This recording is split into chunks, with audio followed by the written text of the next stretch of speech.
Last বাজেটে আমাদের মাননীয় অর্থমন্ত্রী নির্মলা সীতারামন এই ডিজিটাল রুপি নিয়ে বলেছেন এই 22-23-এর মধ্যে এটা শুরু হবে। শুরু হবে কি হবে না এটা অনেক প্রশ্ন, কারণ এর মধ্যে যে অনেক প্রসেস আছে। কারণ আমি জাস্ট এটা যা বলতে চাইছি যে ডিজিটাল রুপিটা কি।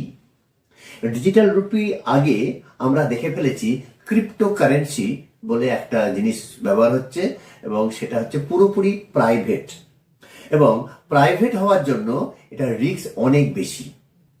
ভারতের মতো দেশে এই রিস্ক নিয়ে চলা, যেখানে 140 কোটি দেশ, যার অর্থনীতিটা বা মানি ফ্লোটা একটু অন্য দেশের থেকে আলাদা, সেখানে এই সমস্যা দেখা দিতে পারে। যে কারণে ভারত সরকার মনে করছে স্বদেশি ডিজিটাল রুপিতে আমাদেরকে আরম্ভ করতে হবে।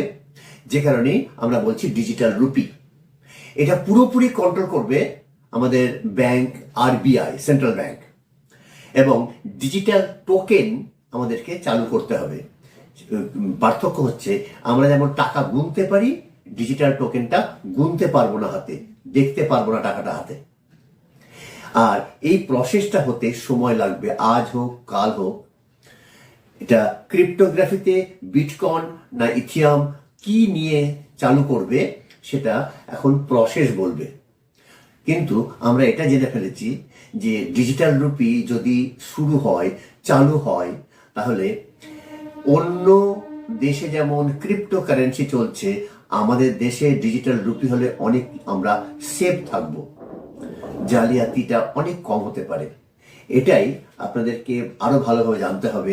আমি আমার পরের যে লেকচার, পরের ভিডিওতে আমি আরো ডিটেলস বলবো যে কোথায় সুবিধে, কোথায় অসুবিধে, কিভাবে আমাদেরকে ব্যবহার করতে হবে, পুরোটা বলবো।